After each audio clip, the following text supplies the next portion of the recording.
Episódio 40 da Guerra Sangrenta, o último da terceira temporada. E o que nós temos? Nós temos algumas pessoas com tendências à cleptomania. Pessoas com tendências cleptomaníacas. Temos pessoas que são ex-amigos. E temos também um homem morto. Que felicidade, que episódio bom. Tal qual o 39, eu também acho que ele prepara o terreno para a quarta temporada, entendeu? Ele vai criando o campo de batalha, tal qual o Askin falou, para cacetar a gente de porrada na próxima temporada. Nossa senhora. Se você não me conhece, muito prazer, meu nome é Natália Corval e antes da gente começar a conversar sobre o episódio 40, eu gostaria de pedir encarecidamente que você se inscreva no canal, ative o sininho, por favor. Nós começamos o episódio com o Uryu olhando pra trás, vendo o Ichigo e pensando que merda, que momento, hein, Ichigo? Que momento que você foi me aparecer? Aí o Chad e a Orihime aparecem assim, desesperados, falando: Ichigo, espera, tá tudo bem. Por quê? Porque tinha caído assim uns pedregulhos lá, porque o Yugra tacou-lhe uma espadada lá na arquitetura Quincy pra poder acertar o Uryu. Daí o Yugra fala uma coisa muito legal, ele fala assim: parece que o elenco principal chegou. Eu amei, porque realmente, né, eles são o elenco principal. Uai, cadê o Ganjo? Aí o Yugra fala assim: prova que você não é um traidor e mata aqui o elenco principal. Eita, homem. O maluco do Uryu, ele tá com uma flechada no Ichigo. Aí o Ichigo fica bravo e fala assim: por que você tá fazendo isso? Por que você tá recebendo ordens desse cara? Nós voltamos no tempo e o que nós temos? Nós temos o vô do Uryu, o mestre dele, falando que o Habarra, ele não é nada disso não, ele é maldoso, porque ele matou, né, os irmãos Quincy para poder se curar dos ferimentos lá de quando ele atacou a Sociedade das Almas. E que a missão dos Quincy que estão na Terra é não deixar esse homem continuar com os planos dele. E aí nós temos a comprovação, né, que o Uryu, ele vai seguir o que o mestre dele tá falando, gente. Claro isso, né? Gente, o Ausvallen lá matou a mãe do Uryu. Sério que ele não vai ficar do lado do cara que matou a mãe dele, que contribuiu para a morte da mãe dele. Não faz sentido. Não faz sentido. E ainda mais agora que o mestre dele claramente não concordava com isso, reforça mais ainda pra mim que ele não é um traidor. E ele não é um traidor, né? Mas calma, porque eu vou guardar a minha emoção pro momento, assim, daqui pra frente. Aí nós voltamos pro presente e o que tá acontecendo? Tá o Ichigo e o Uryu, assim, destruindo a arquitetura Quincy. O Ichigo falou que ia bater no Uryu, né? Ele falou que ia trazer ele na porrada. O Ichigo quase cai, o Chad cata ele assim, joga ele pra cima do Uryu. O Ichigo só cata, assim, o Uryu pelo cangote, joga ele lá pra baixo, vai todo mundo lá pra baixo. Não sei onde é que eles estão indo, não, mas eles estão indo lá pra baixo. Eles estão destruindo a arquitetura Quincy. Daí nós cortamos pro grupo das meninas que eram ex-bambietes, e aí elas estão chegando lá. Adoro o barulhinho. Eu amo esse barulhinho, parece pipoca. Mas as gatas, elas falaram assim: o Habarra, se prepare, a gente vai matar você. Que autoestima boa, mulher. Daí nós temos a gata. Essa sim pode ter autoestima alta, porque a bicha é bonita, luta bem, ainda pega o Urahara. O Yoruichi, eu te amo, mana. Eu te amo. Ela tá lá protegendo o irmão dela, né? Cuidando dele. E aquele cão, aquele diabo do Askin, ele não morre e ele também não larga o osso. Porque ele foi lá atrás da Yoruichi infernizar ela. Ela tacou-lhe, né? Assim, aquele raio. E aí ele teve que afastar dela. E que ele afastou dela, ela foi pra cima dele. E aí ele falou assim: eu já te falei que eu sou imune a isso? É. E aí, assim, numa livre tradução, ela falou: e você é imune a chutão na tua cara? E mete a porrada nele. Yoruichi. Exagerei um pouco, mas a Yoruichi merece, caramba.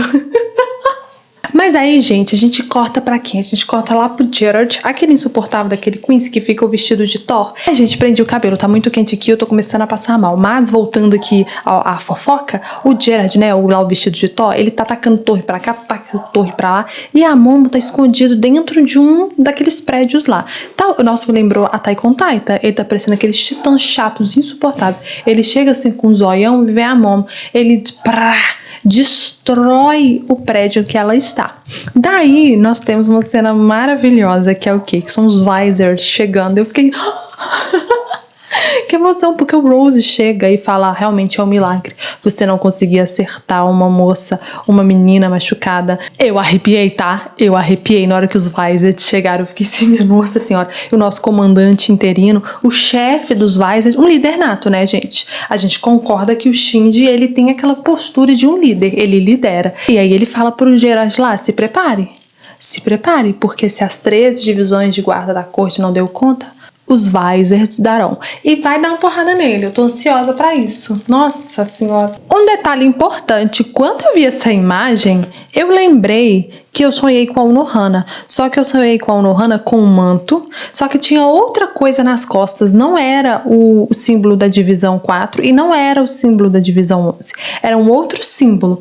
Então, o meu sonho reforça pra mim o seguinte, que eu e o Kubo, nós estamos conectados mentalmente. O Kubo, ele está passando informações para mim do inferno e comprova a minha teoria de que o Yamamoto, ele está militarizando o inferno, ou seja, ele está criando divisões lá no inferno e a Unohana é uma capitã dessa divisão infernal. Eu tenho certeza, gente, certeza. Confia em mim, vocês vão ver na hora que chegar o arco do inferno, porque vai ter, né, Kubo? Vai ter, né?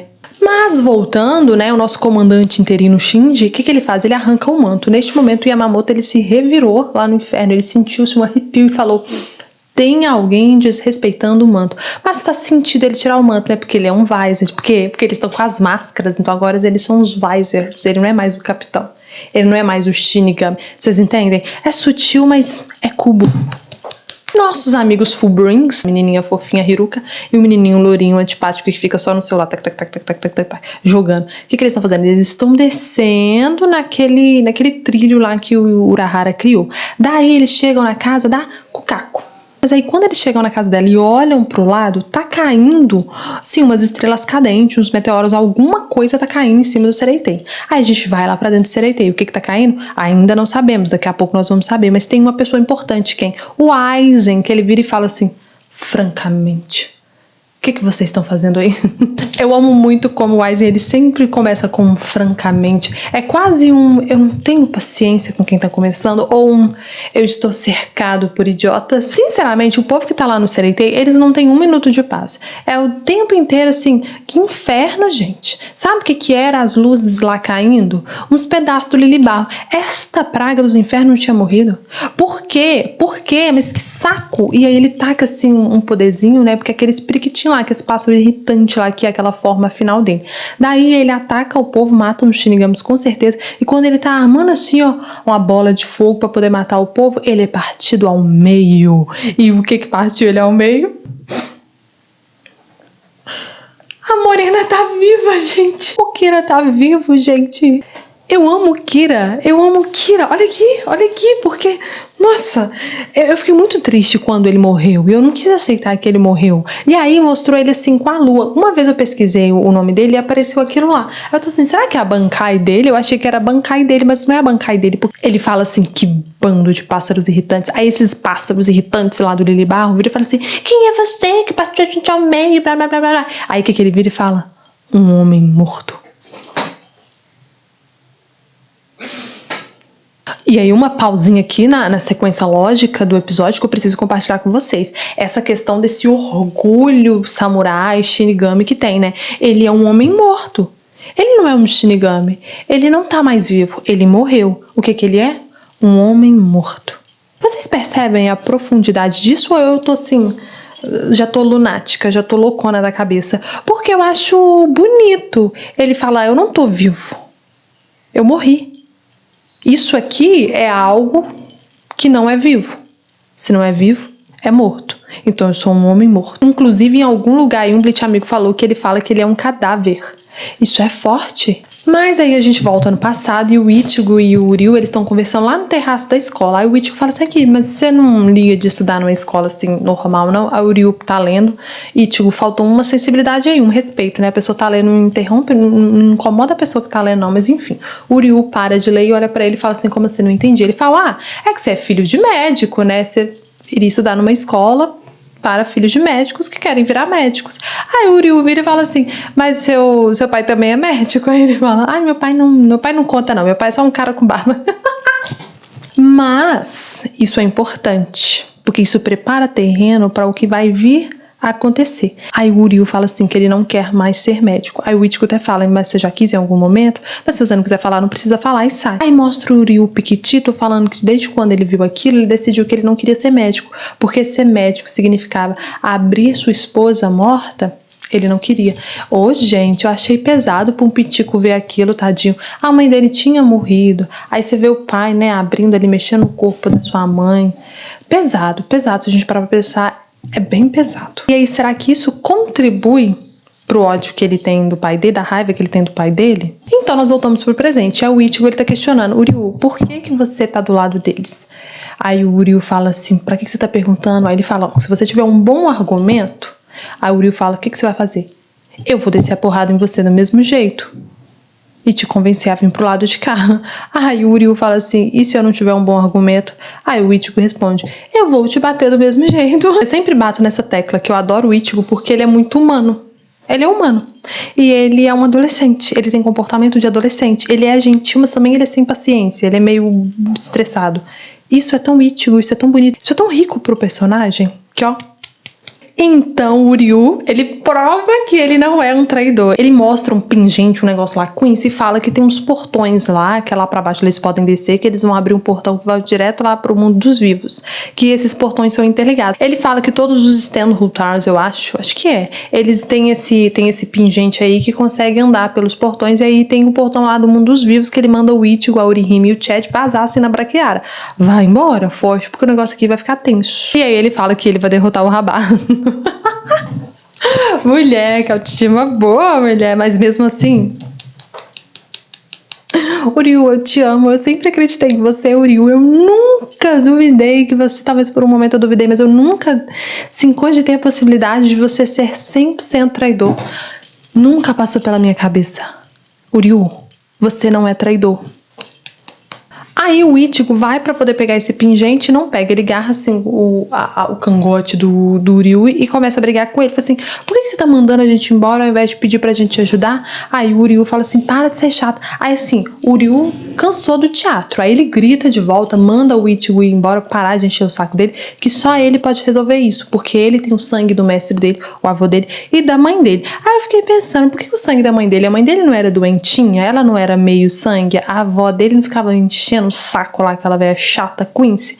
Aí eu pensei, ela parece muito aquele moço lá que era da guarda real do Rabarra. Será, gente, que essa mulher não tinha um sangue Quincy especial? Fiquei pensando sobre. E outra coisa, quando mostrou o Alchevara lá, que mostrou a mãe do Ichigo e mostrou ela, quem caiu foi a moça que tava do lado dela e o Uryu. Será que essa mulher, ela não trocou a vida dela pela do Uryu, algo nesse sentido? Será que é viagem demais minha? Porque ela não caiu. Ele fala que ele tem o sangue da mãe dele, sendo que quem era Quincy puro era o avô dele. Questionamentos aí. Mas, voltando ao episódio, ele fala assim pro Ichigo e companhia: mete o pé. Vaza daqui antes que o Yugra perceba aqui o que é que tá acontecendo. Aí o Yugra, né, o nosso Alexandre da viagem, ele aparece, ele dá sombras do nada e fala: antes que eu perceba? Eu não entendi, Uryu. Eu já disse pra você que eu consigo prever tudo. Eu sabia que você ia falar isso, meu amor. E, inclusive, eu antecipei e já destruí o tal do portão aí que você tá mandando eles fugirem. Não tem saída. Aí o Ichigo fala assim: bom, então não tem jeito, né, Uryu? Vamos ter que lutar. Aí o Uryu fala assim: cala a boca, peraí. O Yugra fala que o Rabarra tá dormindo, por isso que o Ichigo também reparou que o olho do Yugra tá igual, eles trocam de poderes. Aí o Uryu vira pro Ichigo e fala assim: vai lá atrás do Rabarra, resolve com o Rabarra que eu paro ele aqui. Aí o Ichigo fica assim meio relutante e o Uryu briga com ele e fala: Ichigo, essas não são as minhas últimas palavras, vai lá logo. Aí o Ichigo vai lá com o Chad e com a Orihime. Daí o Uryu vira pro Yugra e fala assim: você não vai nem fazer um movimento de querer impedir eles? Aí o Yugra fala assim: não, eu já te disse que eu posso prever tudo. Aí o Yugra fala assim: nossa, você tá diferente, hein? Tá cheio de esperança. Aí o Uryu, assim, ó, esperto, fala: uai, livre tradução, uai, se você tá tão surpreso por eu ter esperança, quer dizer que você não conseguiu prever a minha esperança. Então o seu olho, ele não é tão bom assim, né, Yugra? Detalhe que importante, o Yugra, depois que ele matou o Basbi, aí ele, assim, parece que o resto de humanidade que tinha nele foi-se embora com o Basbi, né? Virou cinza, porque ele tá chato, tá um cara chato. Não que antes ele não fosse chato, mas sei lá, ele tá com a cara, a voz mais assim, mais frio, sabe? Menos humano. Será que matar o Basbi deixou ele meio basbizado da cabeça? Porque o Ryu até fala assim, você também tá com cara de desespero. Pô, ele matou o amigo dele, né? O melhor amigo dele. Mas voltando ao episódio, e aí nós temos uma cena linda, que é o Ryu armando assim, puxando a flecha pra poder tacar o Yugra, e o Yugra já pegando a espada e falando, venha então, vem pra cima. Então nós temos, parece que é uma moeda, girando assim, adivinha quem tá no Palácio Real? A minha mais nova dupla favorita. Eu nunca imaginei que eu ia amar tanto ver um Quincy e um Shinigami juntos, assim, trabalhando. Porque começa assim, quando essa moeda tá girando, o Ryuken fala assim, nossa, quem iria imaginar que uma chave de 300 anos atrás, tão velha, ia funcionar? No caso, abrir um portal, né? Eu entendi isso. Aí o Ishin fala assim, não, você tem que agradecer ao seu pai, que antes dele ser expulso, tome nota, antes dele ser expulso, ele pensou rápido e pegou essa chave. Aí o Ryuken virou e falou assim, realmente, tenho que agradecer ao meu pai ter tendências cleptomaníacas. A gente, eu ri tanto. Aí o pai do Ichigo virou e falou, você sabe que seu filho fala mal de você, porque você fala assim do seu pai, né? É uma coisa geracional. Quando o Ryu tiver um filho, o filho dele vai amar o pai dele, entendeu? E vai falar mal do Ryu. É uma coisa que acontece na família do mundo. Como é o último episódio, né? Então nós temos um panorama de tudo que está acontecendo. Temos o Ichigo e sua turma Orihime e Chad subindo as escadas. Hitsugai e Hanjiko. Mayuri em suas águas. Shunsui e Nanao. O laboratório do Mayuri e ali do lado o Kitaki nas suas últimas forças, coitado. E finalmente a sala do trono do cão do Habarra. E o que nós temos junto com o cão do Habarra? As meninas que falaram que ia matar ele. Elas estão caídas, derrotadas. A Lourinha vira e fala assim, mas eu achei que você estava dormindo. Pois é, mulher. Pois é. E acabou o episódio assim. Amigos. Questionamentos. Quando o pai do Ichigo fala que seu pai foi esperto antes dele ser expulso, então o avô do Ryu, ele tava lá naquela espécie de sociedade das almas dos Quincy's, ele foi expulso. E aí ele veio pro mundo dos vivos. Será que a mãe do Ryu, ela realmente não tem nenhum parentesco com aquele moço lá? Ficam muitas informações, né, sobre os Quincy's. Eu queria saber mais sobre os Quincy's. Aí é um questionamento, assim, meu em relação ao cubo, que eu acho que a gente podia ter mais material dos Quincy's, mais do passado deles. Será que é proposital a gente não ter uma história deles? Por exemplo, como mostrou a história do Basbi e do Yugra, né? Mostrar mais dos outros, como é que ele foi dando poder pra esse povo, onde que é essa sociedade das almas dos Quincy's. Eu queria saber mais sobre os Quincy's. Eu gosto de Quincy's? Não, mas eu gosto de saber, né, gente? É história, fofoca, é material de estudo, é importante. Bleach, amigos, terminamos então assim, com esse negocinho no coração de que vem aí coisa forte, vem aí coisas importantes. Um beijão pra vocês e bancai!